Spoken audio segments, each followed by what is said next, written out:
Morning guys, welcome to my channel again. So for today's vlog, ang gagawin natin, magre-repack tayo nitong front shock. So meron na ako na-repack ito kasi nag-leak itong isa. Ayan. Ngayon, kahit isa lang yung nag-leak dyan, isasabay na natin, dalawa na. Kasi pa-expire na rin yan, itong oil seal nyan. So, pinakamabilis lang, pointers lang ituturo ko sa inyo kasi common sense naman yan gawin. Susundan mo lang. So, number 1 na proseso, ito. Paluwagan mo siya dito. Para hindi ka mamaya mahirapan pag kinalas mo yan dito sa pagpaluwag nito. So, bago mo kalasin, paluwagan mo muna. Ayan, tumutulo na. Oh. Actually, pinaluwag ka na yan kanina. Gamit kayo ng 6mm. Ito guys, 6mm yan. 6mm na hexagonal key o yung Allen kung tawagin natin dito sa Honda Click version 1 to guys, pero alam ko pare-parehas naman yan ang pyesa ni Honda. So napaluwagan ko na to, hihilahin ko na lang para matanggal natin. So, tumagal na rin siya, medyo mahigpit na.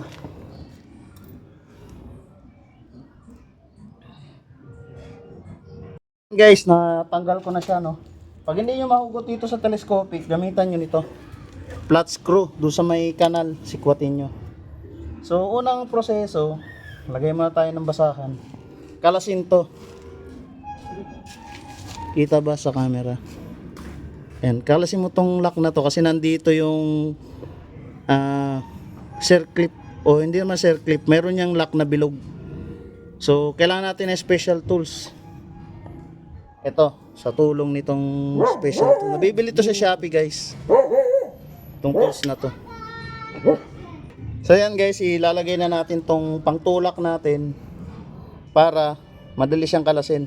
So itututok ko na lang sa camera ng ganun. Pagkakalasin ko na, ikakasa ko muna to kasi kailangan to ng basahan para hindi magasgas tong inner tube natin. So yan guys, naikasa ko na.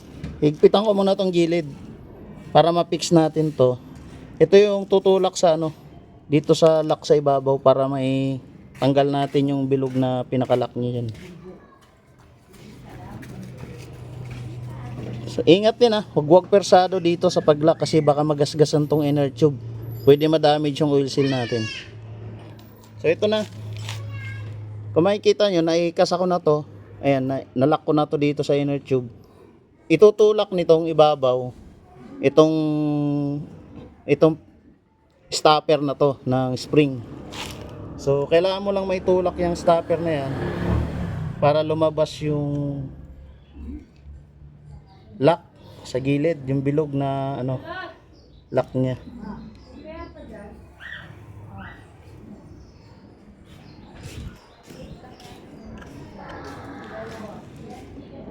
Pihitin nyo lang tong sa ibabaw guys. Kita ba sa camera?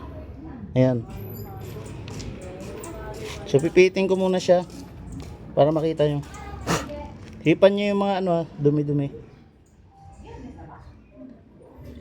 Ayun guys, yung lock nya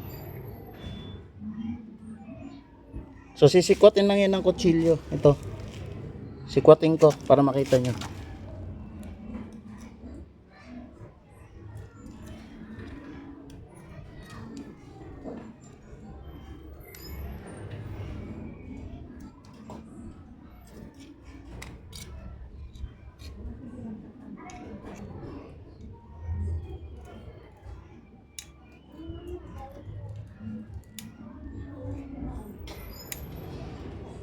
Medyo hirap lang to gawin. Tiyagaan nyo lang. Yun. Ayan guys Ayan lumabas na Pipitik siya na. Yan. So ito guys, ito yung lock nya.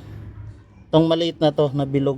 Ayan Pag natanggal nyo na to, i-release nyo na to. So ayan, ganito pag-release nyo guys. Tanggalin nyo lang to, i-release nyo lang tong ibabaw.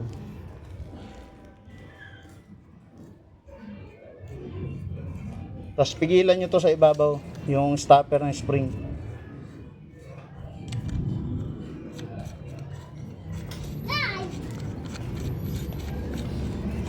Yan. Tapos pwede nyo itong luwagan, yung sa gilid. Yung gilid, ito kasi yung lock sa inner tube. So yan lang unang proseso na medyo mahirap na tinuturo ko sa inyo. Para hindi kayo mahirapan magkalas nito. Ito. Nabibili lang to sa Shopee guys. Laking tulong nito. Kasi napakahirap kalasin nito pag wala ito. Actually hindi naman mahirap dito sa spring eh. Ito. Kung wala akong wala pa to. Ito ang pinakamahirap tanggalin. Ayan. So malaking tulong yung na yun. Yung tong tools na to. So yan, nakalas na natin. So hilahin lang natin yung spring ito. Yung maliliit ito. Ito yung sa ilalim ha. Itong medyo malalaki yung gap, ito yung sa ibabaw. Huwag niyo mapagbabaliktad yung tong spring na to kasi magkakaproblema kayo niyan. Ngayon, tanggalin natin yung lock sa ilalim. Ito, yung niluwagan natin kanina. Kasi kaya ako tinuturo to sa inyo guys, mamaya hindi nyo luwagan to nang nandun pa sa tipos, mahirapan kayo dito magtanggal nito. Kasi matigas yan, lalaban yan. Ayan. Pag natanggal nyo na tong bolt dito sa ilalim, ay wait lang, meron kailangan nito guys, yung stopper. Ito 10mm, tapos 10mm din na Allen key. Grinder ko lang, tinanggal ko yung paliko para dumiretso siya.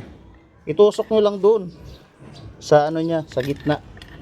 Yung pinaka niyan, meron yan diyang parang tube. Yan. Ano yung magiging stopper nyo para makalas nyo to. Tanggalin ko muna yung langis nito. Ano tayo mahirapan. Tapon nyo muna yung langis.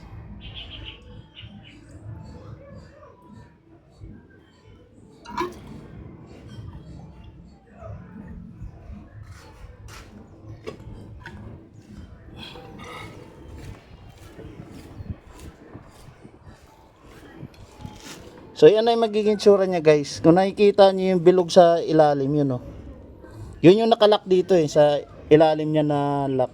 Ito, doon nyo ito ipapasok. Yan, mararamdaman nyo naman yan Tapos ibaliktad nyo. Gamitan nyo na nito. So i-slant ko lang para makita nyo. Yan, para kumalas siya. Sa pagkabit ganon din. Mamaya pag nalinis nyo na yan. Yan guys nakalas na yung bolt. Ito yung sinasabi ko. Meron yan siyang copper ring. Ito na yung nag-prevent para mag-leak yung oil. Importante to, ingatan nyo Huwag nyo iwawala to. Importante to guys. Ngayon pwede natin hugutin tong inner tube. Ayan, hugutan natin inner tube. Ito yung sinasabi ko. Ito guys, ito. Meron yan kasamang spring huwag kayo magkakamali dyan. Nasa loob ng inner tube yan. Yung bolt na yon dito yan nakatusok. Yan, naglalak yan doon ito sa labas. So, ganun lang. Tapos tanggalin nyo na tong oil seal nya. So, madali lang naman yan.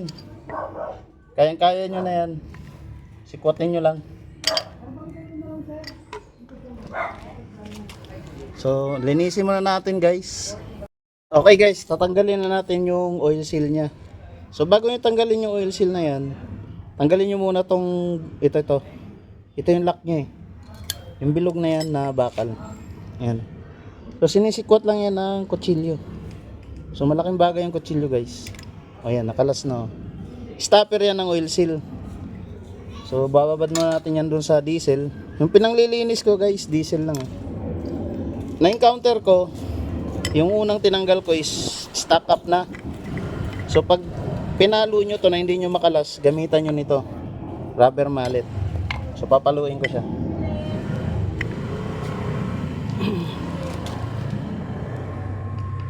So ayan hindi na siya makalas. Lagyan ko muna ng diesel para lumambot-lambot.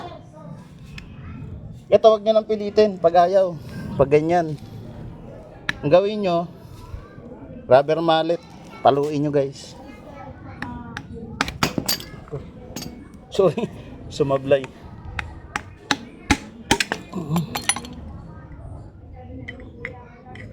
So, stack up na kasi to guys, yung ano niya.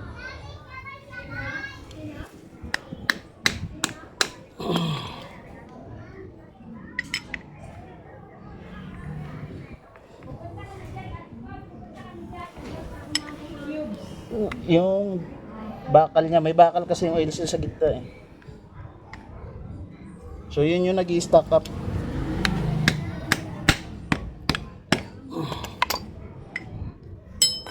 So kukut-kutin ko muna. Ang ginawa ko kasi pagka ganito na-encounter nyo na matigas, lalo na yung sobrang tagal, ayaw mabaklas, kutkutin nyo muna.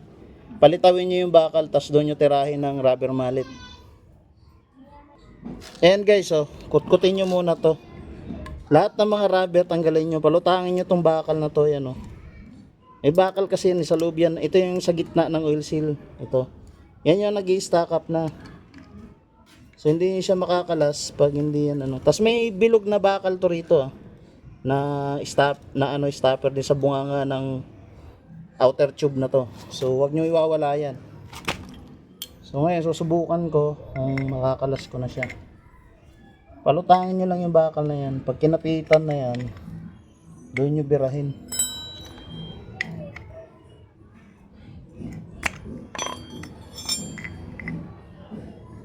Tapos paluin nyo ng rubber mallet. Ay, putik na basag. Patay. Okay guys, update. Ito na. Nabasagan tayo. Una, dito lang muna maliit. Ngayon lumaki. So ngayon, hindi naman totally malaki effect. Malaki rin, may epekto rin to kasi papangit itsura. Pero 80% pa rin naman mailalak ito. Ito yan. Kahit nabasagan siya, pwede ko pa rin siyang gamitin kasi yung itong lock na ito, kaya pa yan dito, may pasok. Ayan o. So lalagyan ko na lang siya ng steel epoxy. Pwede rin hindi, kahit hindi nyo naikabit yan. Pero kung nasa sa inyo, kung ayaw nyo naman, palitan nyo na lang ng bagong outer tube. So sad to say, sobra talagang sobrang bulok na siya. Ayan, kinalawang na. Hindi na siya kaya ng isang sikwatan lang, yung nakikita natin sa mga shop. So talagang napakatagal na nito.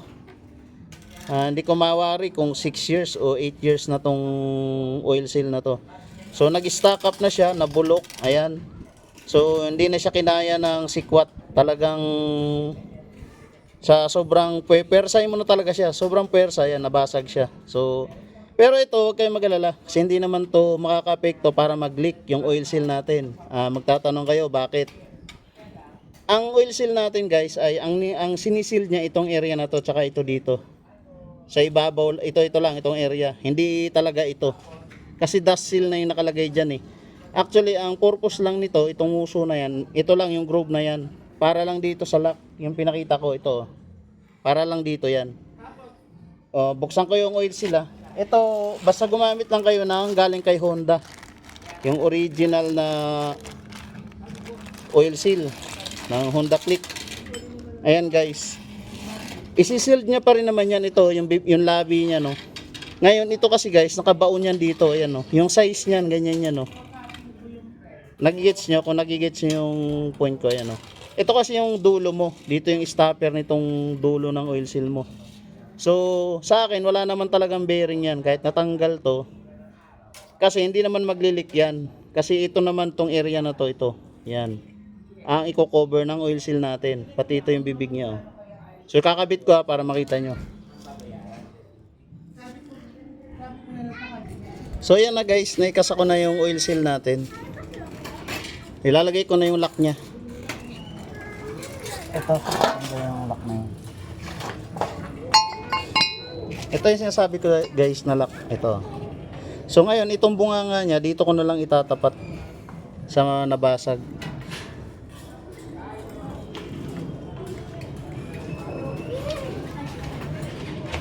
Yan, para malakas pa rin yung kapit ng lock na to.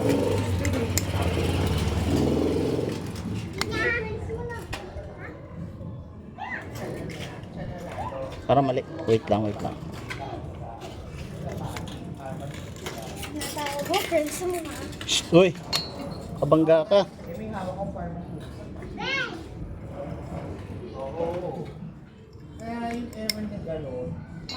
So yan guys, isasaksa ko na.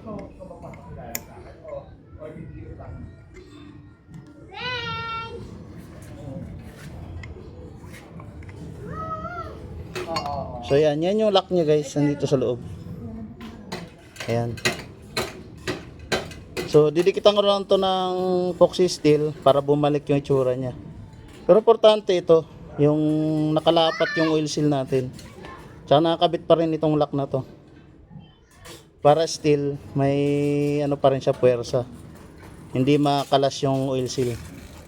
So yan, ikabit na natin. Ngayon muna natin yung ano, inner tube. Mas punasan nyo lang guys. So, sinsya nyo yung mga bata kasi maingay. Unahin nyo muna tong inner tube pagbalik. Yan. Tapos, ito. Ito kasi yung magsisecure sa inner tube. Tsaka may spring yan ha. Huwag nyo kalimutan yung spring. Pasok nyo dito sa loob ng inner tube. Siguraduhin nyo na bago siya makarating sa dulo, hindi naman dito humiwalay. So ganyan lang diskarte niyan. Tutulak siya ng spring. Tagilid nyo lang guys. Ayan o. Yun. Pag naikabit nyo na yun, yung pangkalang natin, ito 10mm. Wait, 10mm nga.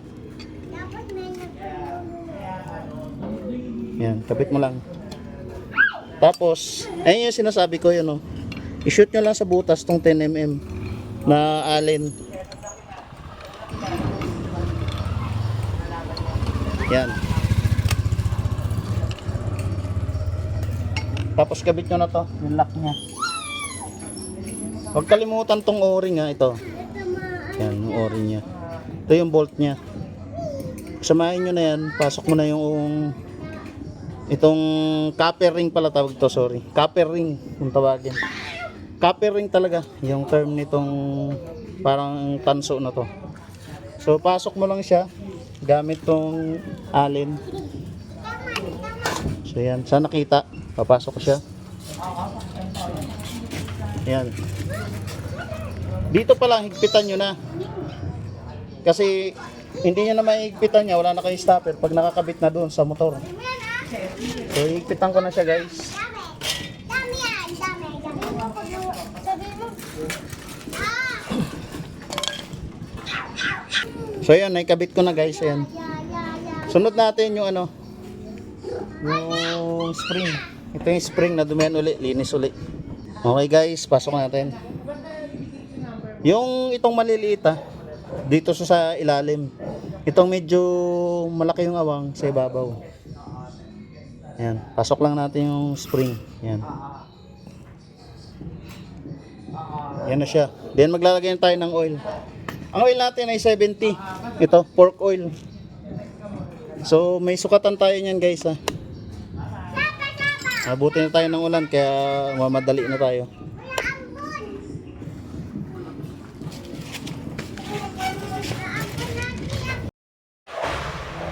So yan guys, 70 ml yung pork oil natin. Sinabot na tayo ng ulan. Pumasok na tayo dito sa loob. So ito yung tsura ng telescopic natin. Ayan, oh, may bangas. Na disgrasya gawa nga na sobrang stack up na. Wala ka na talagang magagawa doon sa ganong estado. Hindi na siya kaya ng sikwat-sikwat. Talagang umangat na, nasira na nga yung ano niya, yung bakal. So kabit na natin to. Pero okay lang naman kasi hindi naman apektado yung oil seal natin. Ayun oh. Yung itong part na to, para lang to sa dust seal at saka yung lock. Ito, yung bakal na to, itong lock na to. Para lang talaga siya dyan, yung area na yan. So hindi siya man totally apektado. Pero para naman hindi masagwa yung tsura, ibabalik ko pa rin yan mamaya. Gagamitan ko yan ng epoxy steel. Sasalin ko na to guys. Itong ano natin, pork oil dito. So 70 ml nilagay ko. Same procedure pa rin yun guys ha. Pagka ibabalik nyo, ano nyo lang yung special tools na yun na magtutulak dun sa stopper nitong ano na to, nitong spring na to. Insyan nyo na yung ingay ng mga bata kasi naglalaro. So yan na, ipump nyo lang guys para mawala yung hangin dun sa loob. Okay.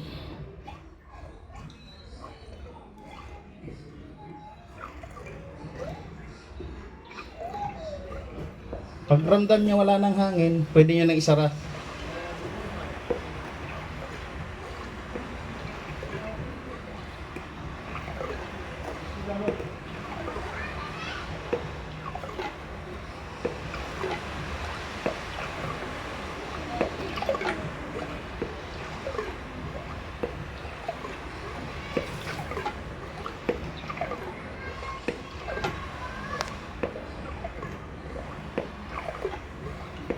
Okay. Sara na natin guys. Okay, balik na natin guys. Gamit ulit itong special tools natin. Yan. Sapinan nyo lang para hindi masira yung ano. Siguraduhin nyo, gaya nito, ay nakapasok yung basahan. So, pag walang basahan, madadamage yung itong inner tube. So iniwasan natin na masugat yan. So yan. Meron naman siya.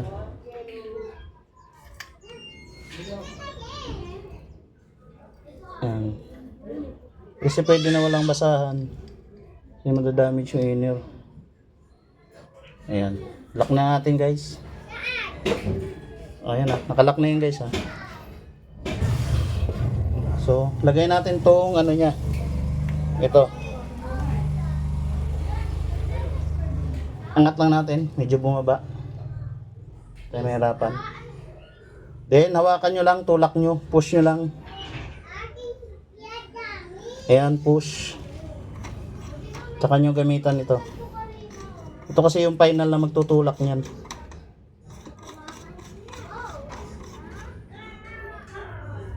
Ayan. Para may ilagay natin yung lock niya.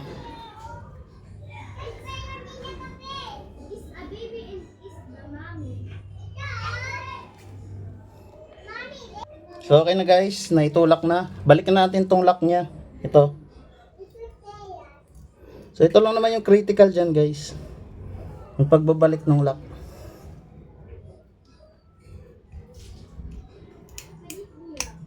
Yan, pag naipasok nyo na, madali na yan, tutulak mo na lang. Kung saan na siya papasok doon sa groove. Nakatago kasi yan sa groove, nakalak. Yan. Yun, pag pumitik na, yun na. Ayun na guys, oh, goods na siya. Oh. Ayan, pasok na siya. Yun. Oh. Yun. So, release mo na.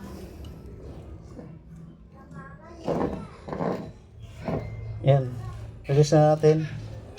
Ayan, umangat na yung ano, yung bolt ng ano, stopper. Tanggalin natin yung ano, itong tools natin. Ayan. Yun na, ganun lang siya kadali guys. Tapos i-pump na natin. Ayan. Success. Ayan. So mamaya ako na ikakabit yung dust seal. Bibili muna ako ng ano, pang metal na ano, epoxy steel. So yun lang guys, sana may natutunan naman kayo sa vlog na ito. Maraming salamat. Okay guys, update. So ito na itsura niya guys. Nilagyan ko siya ng steel epoxy. Hindi naman siya nakaka-apekto kasi safe naman yung ano, oil seal natin. So walang leak na mangyayari diyan. Unless bumigay na naman yung ano, yung buhay ng ano natin, yung wear and tear na tinatawag ng oil seal. Yung hanggang saan lang talaga siya. So, tsaka na uli natin bubuksan yan. Pero kung sasabihin natin itong nabiyak na to ay may epekto, wala pong epekto yan doon sa oil seal. magpapangsyon as normal yung oil seal natin. Kasi tama naman yung kabit. Ganyan siya. So, kaya ko lang siya ikinabit, unang-una, para ma-serve nitong dust seal yung trabaho niya, yung purpose niya, which is i-block yung dust o yung mga dumi, alikabok, dito na makapasok sa ibabaw ng muso ng oil seal natin. So, kaya ibinalik ko siya. Pangalawa, para hindi rin masagwa ang itsura niya. Hindi siya bungi tingnan. So, 5 minutes lang naman daw yung binasa ko yung nakalagay dun sa sa epoxy steel. So, yan. Epoxy steel yung ginamit natin dyan. Tutok ko guys, ito, yung nabasag. Dahil sa sobrang kunat, sobrang stock up na yung yung dating niya, oil seal nito sa pagtanggal. Kahit sinong magaling, talagang bibigay na yung ganong klase. Hindi talaga kaya. Dahil nawarak na yung yung bakal. Ang oil seal kasi natin, kalahati niyan, pure rubber, kalahati, bilog na bakal na nagsisild. Bago doon sa rubber na nagsisild pa uli ng oil para hindi mag-leak. So yung ilalim na yon na dito sa area na yan, yung kalahati na yan, ito. Yan yung oil seal mo na naka clamp diyan. So yung part na ilalim na to, bakal na yan. Part yun ng oil seal natin pag binili. So yun, nag-stack up na, nabulok na siya doon. So sa kakapwersa mo, kakatanggal, nabiyak siya. So wala tayong magagawa, normal yun. Ngayon, kung ayaw nyo naman, pwede naman kayo magpalit ng bagong outer. Or isang buo, isang set kung wala kayong mahanap. Marami naman sa online yan eh. So ako, ginawa ko lang yun kasi wala naman siya epekto sa function nitong inner tube at saka outer tube. So, binalik ko naman siya, kahit ganyan tsura niya, okay lang sa akin kasi para ma-serve nitong dust seal, yung purpose niya, may block niya yung dust. So, kailangan mo may balik yun, yung mga nabungi, para mas ma-block yung dust. So, eto, hindi na naiwasan, nagkaroon tayo ng konting, ayan. Pero malayo yan guys sa laro. Kasi nandun naman ito sa loob ng telescopic, nakaganyan naman yan guys. So, ayan, pakita ko sa inyo, may konting gas-gas. Doon sa pang natin, ipit. Pero hindi naman naabot dito yan. Ang plane yan, ito lang. So, ayan, yung dalawang natin. Hindi naabot dito sa taas. Angat ko, makikita nyo. Hindi naman naabot dito yan guys. Telescopic na to, nakakain na yan na ganyan eh. So, yan na siya guys. Yan ay play niya. Yan. So, yan ay tsura niya. Patutuyuin ko na lang. So, sana may natutunan na naman kayo. Huwag kayong mawala ng pag-asa. Baka ma-encounter nyo yung ganito. Sobrang bulok na, tas nabungian kayo. Nawalan kayo ng pag-asa. Bumili kayong bago. No guys, hindi pa rin sira yun. As long as itong area na to, itong nabungi, wag lang ito madadamage, yung area na yan. Pag ito nabasag, tapos ng boxing, wala ka na magagawa dyan, bumili ka lang ng bago. Since ito lang naman, yung bunganga rito, ayan, walang kaso yan. Kasi normal pa rin ang function ng oil seal natin. So, walang bearing yan. So, ibalik mo lang siya, lagyan mo epoxy steel, kabit mo, para hindi pasukin ng likabok, ma-serve nito yung purpose niya. Ayan, ma-block. So, yun lang guys, maraming salamat. Patutuyuin ko na lang siya. Mamaya, kakabit ko na yun doon sa motor. So, ganun lang. Maraming salamat. Keep supporting and subscribe to my YouTube channel. Hit the notification bell para pag nag-upload ako, meron naman kayong matutunan. Applicable to guys sa lahat ng motor. Sa click lang to kasi sa click yung model natin ngayon. Nabili ko 36K yung click. Sobrang dami yung problema. So, inuunti-unti ko siyang ubusin yung problem niya. Yun lang. So, nabili ko na siya. Gabi ko siya nabili, hindi ko nakita na sobrang daming issue. Actually, patapon na. Talaga. So, ganun talaga ang buhay. Nabili na, nandun na. So, nire-restore ko na lang siya para pumugi sa dati niyang itsura. Ibang-iba na siya ngayon sa dati niyang itsura. So, pakita ko lang sa inyo guys. Hindi to kasi bagong kuha natin to. Ayan. So, version 1 yan, na-click. So, sa ngayon, malayo na siya sa dati niyang itsura. Kasi ang daming problema niyan. So, inuunti-unti ko lang pagpapugi uli. So, yun lang guys. Sana may natutunan naman kayo ngayon. Maraming salamat.